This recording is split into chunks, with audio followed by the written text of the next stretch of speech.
చిన్నప్పుడు ఆనబడుతుంటే కొప్పెర పెట్టుకొని బడికి పోయేది, లేదంటే అబ్రక్కాయిదాలు నెత్తికి చుట్టేది. చెత్తిర్ల వాడకం చాలా తక్కువనే ఉండే మరి. కానీ ఇప్పుడు తీరు చెత్తిర్లు రావట్టే. ఇక అంగి పాయింట్లు తొడిగినట్టే కత్తర్న కానకట్లు వచ్చినాయి. ఎంత ఆనగొట్టినా గది ఉంటే చాలు, తడుస్తామన్న టెన్షనే ఉండదు. కాలానికి తగ్గట్టు అన్ని మారుతూనే ఉన్నాయి. కానీ ఇయాల్టి ఆనల ముచ్చట ఎట్లుందో చూద్దాం పాండ్రి. అదేందో గాని పట్నంలో పొద్దాక సలసల్లగుంటుంది, రాత్రి కాగానే సంపుడే సంపుడు. ఉరుములు మెరుపులతోటి దమ్మడ దిమ్మడ దంచితే ఉతార్లున్న ఏరియాలల్లో నీళ్లు బారబట్టే. ఆఫీసులు కంపెనీలు దుకాణాలకెళ్ళి అందరి ఇంటికి పోయే ఆలాయే. ఇరుగ మరుగ కొట్టే వరకు శితం తిప్పలైతాంది.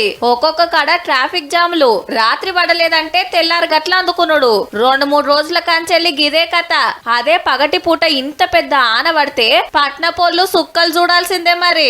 అట్లనే సిద్దిపేట, మెదక్, కామారెడ్డి, కరీంనగర్, యాదాద్రి, సూర్యాపేట దిక్కుసుత ఆడబడ్డాయి. కామారెడ్డి, వికారాబాద్ ప్లస్ ఉమ్మడి మహబూబ్ నగర్ జిల్లా, అలాగే నిజామాబాదు, ఇలా పశ్చిమాన ఉన్న జిల్లాల్లో 5-6 జిల్లాల్లో హెవీ రెయిన్ఫాల్ రికార్డ్ అయ్యే అవకాశం ఉంది. ఆదిలాబాద్ జిల్లాను పిడుగులు గజ్జును వణికిస్తున్నాయి. ఇప్పటికే 6 కాలం చేస్తే 11 మంది దవాఖాన్ల పడ్డారు. బావుల కాడికి రావాలంటేనే భయపడతానంటే చూడుండ్రిగా.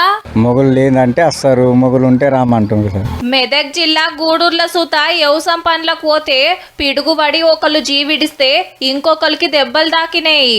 ఆన పడేటప్పుడు ఉరిమేటప్పుడు ఏం జాగ్రత్తలు తీసుకోవాలనో కరెంట్ వాళ్ళు మళ్ళా చెప్తాన్రు. మోస్ట్లీ చెట్ల కింద ఉండొద్దు, కాళ్ళలో స్లీపర్ రబ్బర్ చెప్పల్ లాంటివి వేసుకోవాలి. మరి రేపెట్లుంటదో గాని ఇయాల్టికైతే గింతే.